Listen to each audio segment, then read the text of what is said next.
Hello, good morning, Assalamu alaikum, Shalom, Namaste, Sat Sri Akal, Ni Hao. Friends, I have to say a lot of greeting words because I do have viewers and readers all around the world. My blog has been seen and has been viewed and read in 130 countries of the world. So, and the same way I do receive concerns and responses from my readers and from viewers, from Facebook friends. So, these days, a friend of mine, a Facebook friend of mine, I haven't met him yet. Rehan, he's so active distributing laptops among his friends,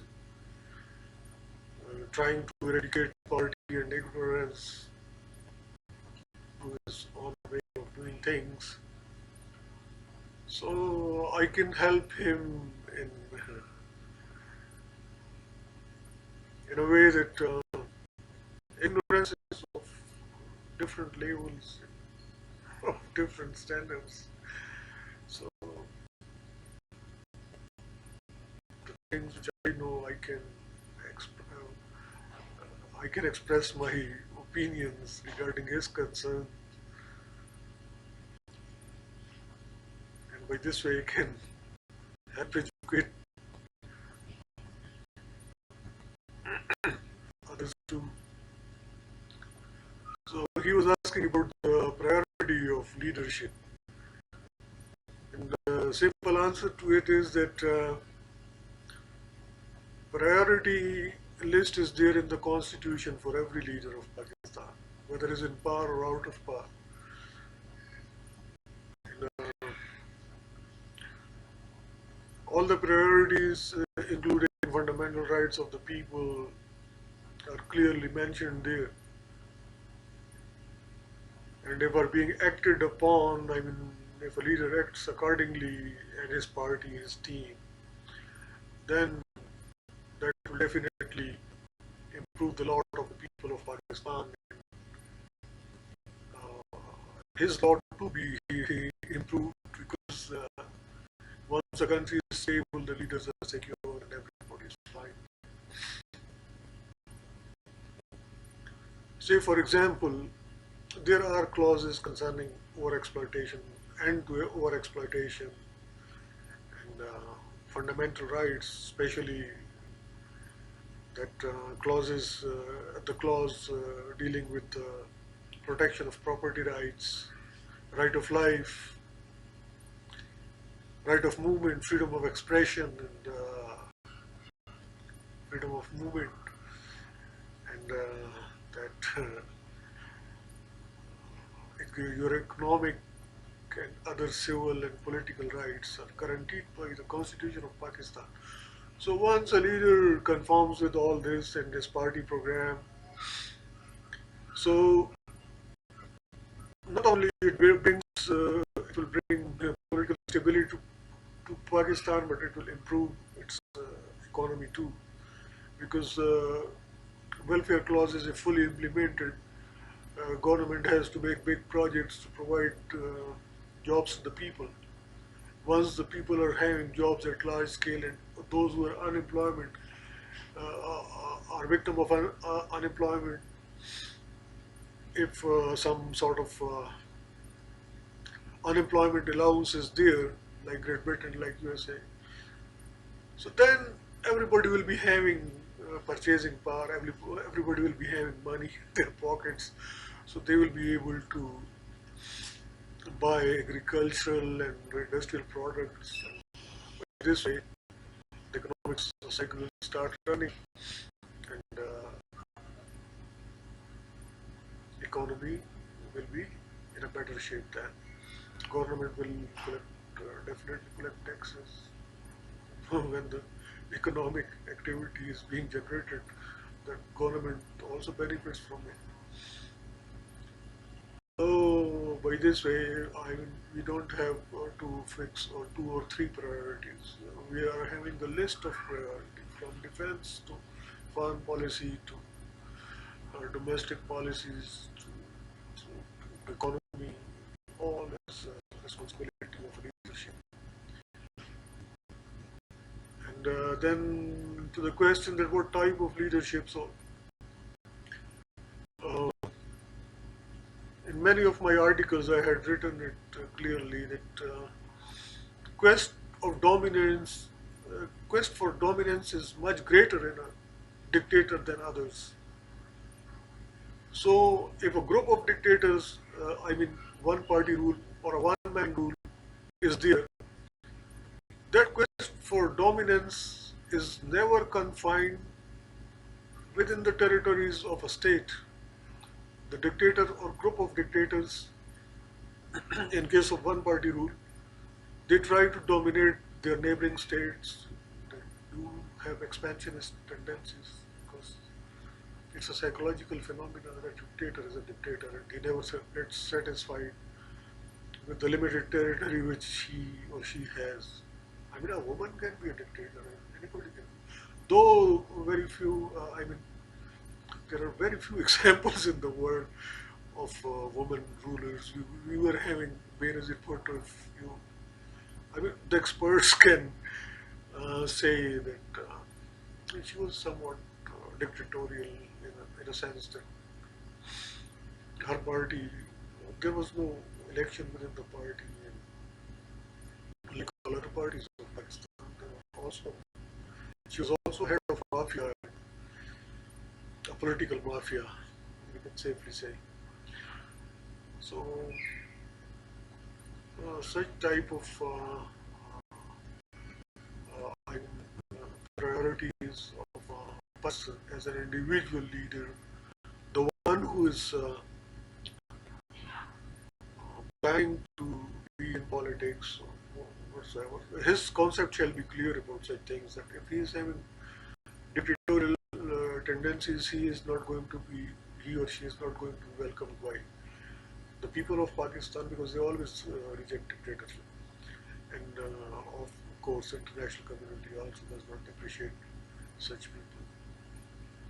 The world has seen many dictators, those whom have crossed their boundaries. Hitler was never satisfied within Germany. He was trying to conquer the whole world. He had joined hands with another dictator, that Mussolini of Italy. And what was the outcome finally? The whole world was at war. The Second World War was there. Too much suffering. All the people, Germans have suffered. Jews have suffered.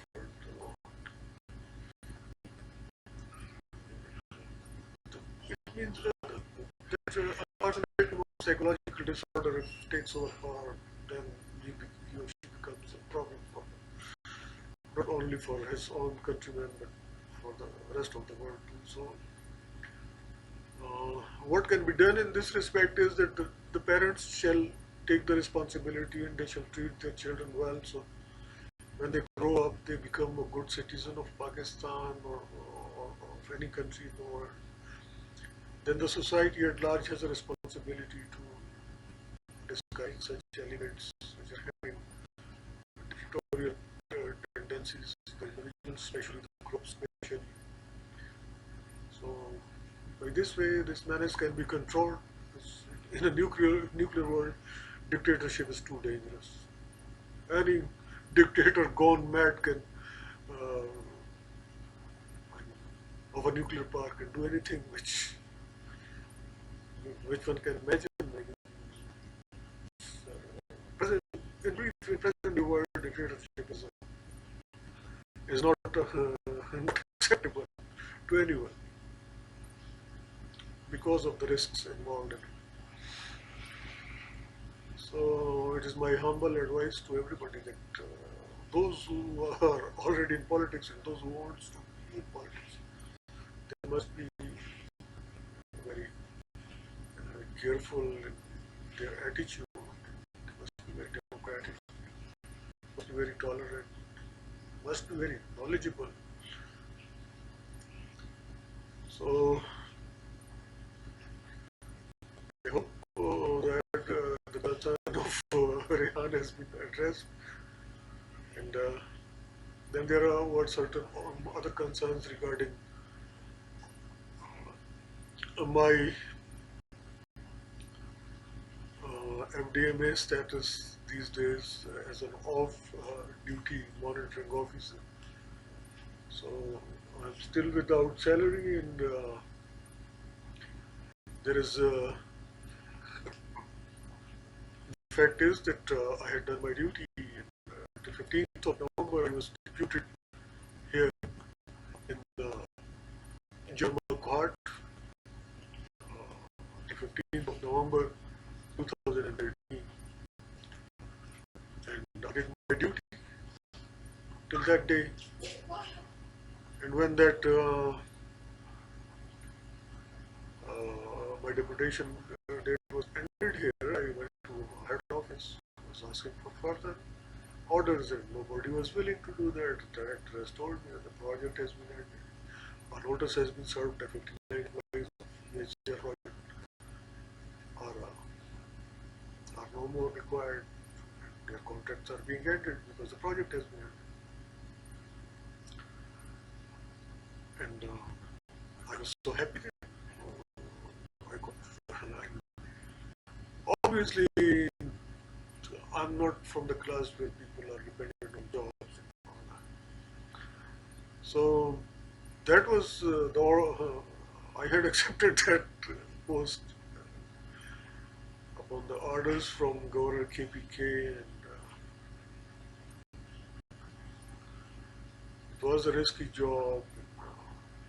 Though I like to serve humanity, but as long as I'm acceptable to everybody. I'm always a consensus. I'm a man of consensus, and I never. Though here as a public servant, I have got the honor that certificate was being issued to me that he is the only officer in KPK. Not there are many, but that certificate was there that who had served in public interest. He never employed any of his family members, his cousins, his friends, never involved in any corruption.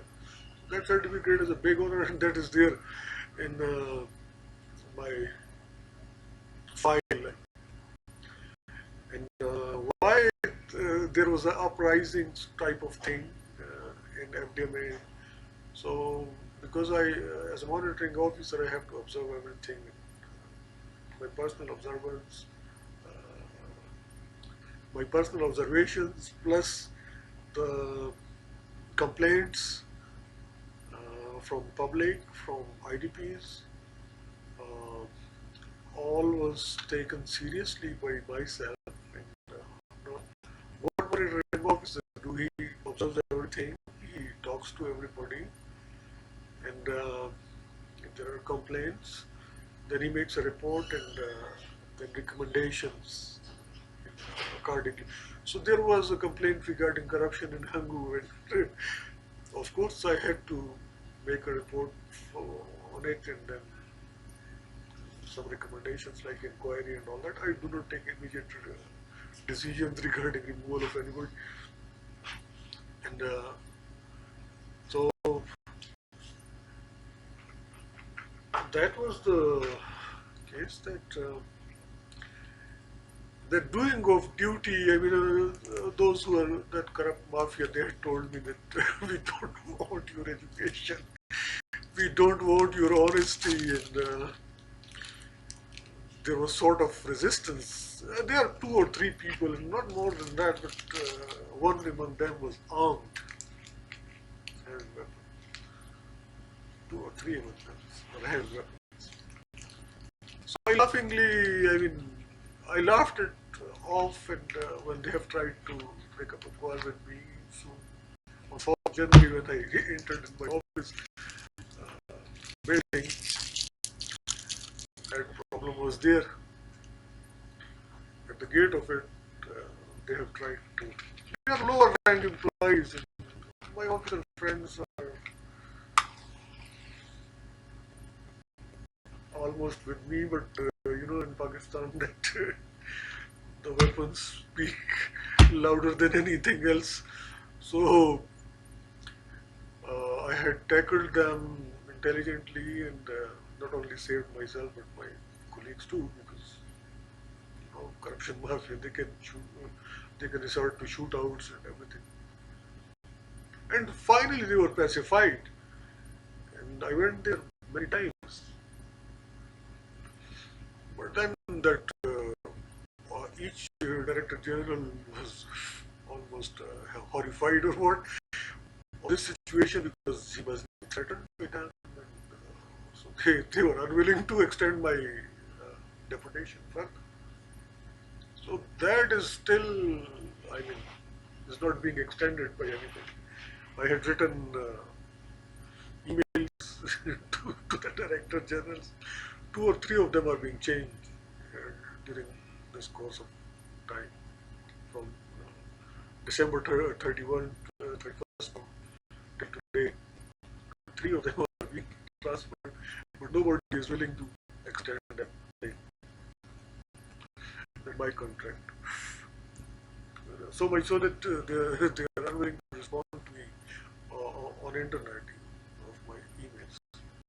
Twice or thrice I went there, and everybody knows that how interested I am in such kind of jobs, and so I'm so happy here in home and contented with that part-time job of mine and doing writings on my blog. Now this video business that Farhan Rehan is asking for it, so educating everybody, trying to. So that was all about concerns recently raised before me. Coming back towards democracy, and as Farhan wants to educate, Rehan wants to educate. In Pakistan, I had made clear in my writings during my conversations, because I had to lecture there in law college for 7 long years, and in service colonels, majors, captains were my students, among my students most of the time. So I mean, my analysis was uh, that for them, that it is, martial law does not go in our national interest, right? And our security becomes jeopardized in 71. During martial law, Pakistan was dismembered. So we shall stick to democracy, and we should strive to improve our existing democratic institutions.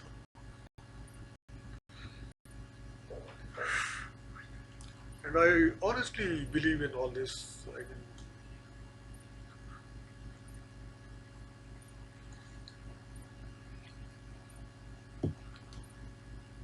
with my actions, I had proved that I am a very democratic person. I believe in freedom of choice. I believe in educating the public. I believe in educating everybody. Pakistan's problem is that there is no democracy within political parties. Political parties are run like mafia. And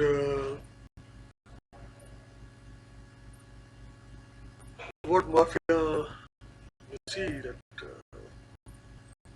that promotion letter in mafia is always violence. I mean, when people try to reach the top in mafia, they kill the bosses. Then they. So what is happening in Pakistan? I mean, a major of Pakistan Army. I was having barbecue with the children, and my only wife in lawn.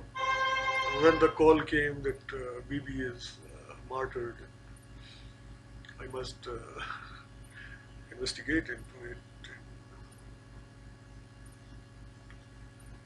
The major was from my in-laws' family. So I started laughing that how I can, I mean, it is crystal clear that once you don't have any elections within your party and you're running it like a king of the courts, to be very frank and to be realistic. And not only BB, almost every political party in Pakistan is like this. So it will be very unrealistic to think that by joining hands with them, anyone will to be able, anyone will be able to secure Pakistan. And I often, while during my conversations with army, I tell them that without a team, nothing can be done. A dictator cannot do anything. And if there is a martial law, in martial law, my personal observation is that army generals are being trapped. Then they are often blackmailed by media, by vested interests, by mafia. They tell them that there is Article 6 in Constitution and you have violated that. So make everything illegal as legal because you by yourself, your existence is illegal. So what NROs and all that, whatever you have seen during past decade or so, that is all that mutual understanding between wrongdoers in Pakistan that they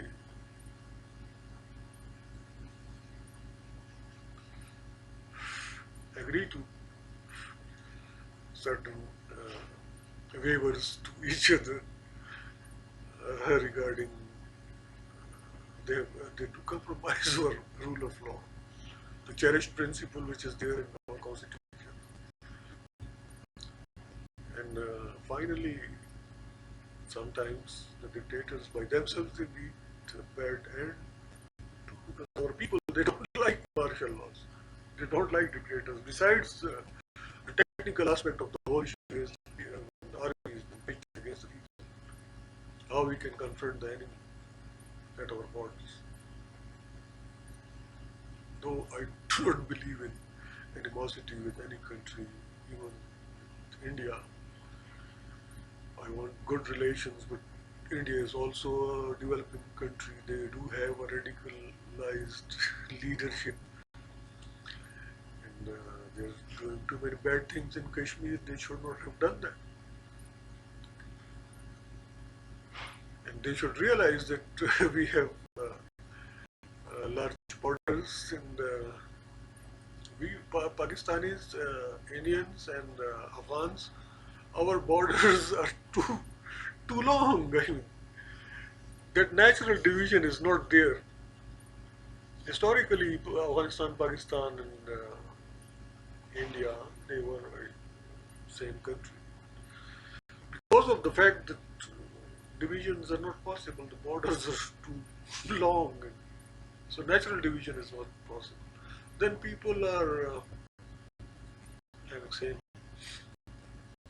genetic inheritance. The religions are different, but that does not matter at all. In secular India, everything was fine during British rule.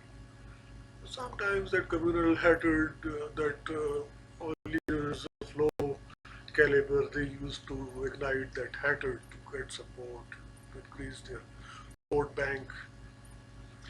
But these tactics in today's India are not possible. The Bihar elections are the ample proof of that. That Prime Minister of India that radicalized that he had done too much to uh, pitch Muslims against Hindus to capture the Hindu vote, uh, but he failed to win the Bihar elections. People have rejected him. People want leaders who can address real issues. They want democracy in Indian political parties too. One was a mafia of Indira Gandhi. May God bless her soul. She was an elderly lady, very nice too. But, as an elder, I do respect her a lot. You see, you must leave a legacy where your uh, coming generations or existing generations can be proud of you. And I'm sorry to say that the legacy which she had left, that is so horrible. Nobody can be proud of her or whatsoever she has done. She should not have accepted that. Even the natural borders are not there. I mean, so natural divisions are not there. Why she was trying to divide the people further just to secure the interest of Bhabha and Tata and few businessmen of India. Her father, may God bless his soul, Pandit Jawaharlal Nehru and Vallabhbhai Patel, as Maulana Abul Kalam Azad says, that they had discouraged Qaid-e-Azam Muhammad Ali Jinnah during interim government. That Finance Minister Liaquat Ali Khan had presented a budget which was quite poor friendly, people friendly budget. So that Hindu leadership of Congress, that extremist ones, not Mahatma Gandhi, they were Patel and that Patel pursued by business class and industrialists. He was convinced that we should get rid of Muslims. They shall have a separate homeland. In United India, Muslim League will win. Again, Muslims will start ruling. Though it was not possible because the coalition governments were possible because Sikhs, Muslims, Christians, Hindus, they might have succeeded to make a coalition government. And, chances of extremist rule of any one would have been a rare possibility in United India. So she should have concentrated on such things to resolve what the Papa has done wrong, the daughter and woman. They are mostly kind-hearted. But she had resorted to another dirty tactics like killing Pakistanis and creating unrest in East Pakistan and making conspiracies and all that. So nobody can be proud of such a legacy of his or her elders. Though the ideal situation was not there in Pakistan too, but as far as Maulana Abul Kalam Azad, he was from Congress. And I believe in his words. I was really shocked when that Turkish friend of mine, while coming from India, he had brought his last 20 papers published after the death of Mahatma Gandhi. That his book, that India Wins Freedom. So after reading that, I was really shocked. And I had started thinking in terms of, then I was contacted by uh, many of many people, lovely people of Kohat, who have migrated to India, Hindu Sikhs. As a writer on internet, some of them have commented on my writings, others have contacted me on Skype and cell phone. And all of them were so lovely, and though they have different religion than me, but I love them as my fellow citizens of Kohat, and they're all so terrific. I mean, brilliant, and even they agree with me. They say that something really wrong was being done, and that grandson of Sardar Makhan Singh, he often discusses with me about his property here in Kohat. I do discuss my property in Chandni Chowk of Delhi. My uncle Abdur Rauf, one Abdur Rauf is my younger brother, and a fiance of my aunt Feroz and cousin of my father, Abdur. He was having a big business there in Delhi, and his grave is there in Agra. A big, beautiful palace of him here in Delhi, and I'm deprived of it. And we all miss all that. Deva, he weeps about the grandma of Deva, also my grandma, and she miss her property here, childhood memories, and all that. And they're so lovely, and they're all convinced that that thing was that separation and all that was not so such a such a good thing to do. Well, me, I'm a realist. Now we are separate countries. We must realize that it is not easy. I mean, Berlin Wall and Wagah border both are different. Both have different dimensions.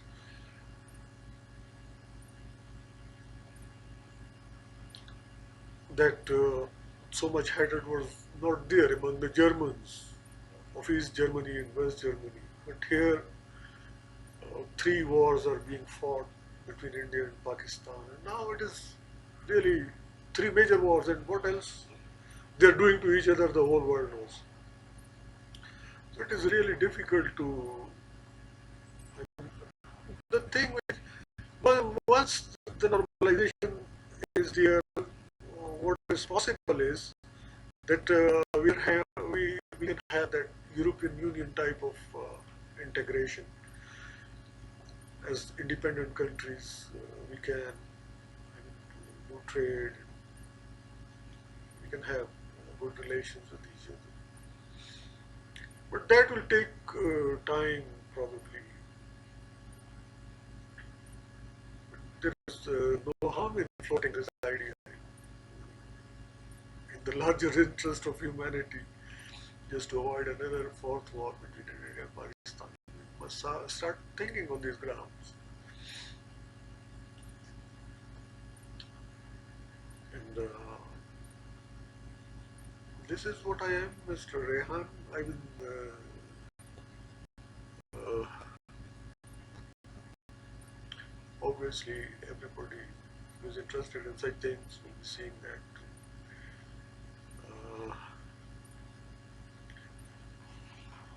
But the urge was there from Rehan. That's why I mentioned him. Try to encourage him by while doing this. But his intentions are good. He's a very, very hardworking person. He's doing great. Then what else? I mean, almost all the concerns are being addressed, which were recently raised before me. Now that time constraint is there, and because besides the idea has been floated by Rehan that video is a better option than writing an article about all this. Maybe I can help my people living in subcontinent, uh, the rest of the world too, because India and Pakistan both are nuclear powers, and tensions or hostilities among these two neighboring countries can endanger the world peace too. So, uh, I think that is enough for in this video. I have said almost everything which should have been said. So, all the best, viewers. Thank you so much, Rehan.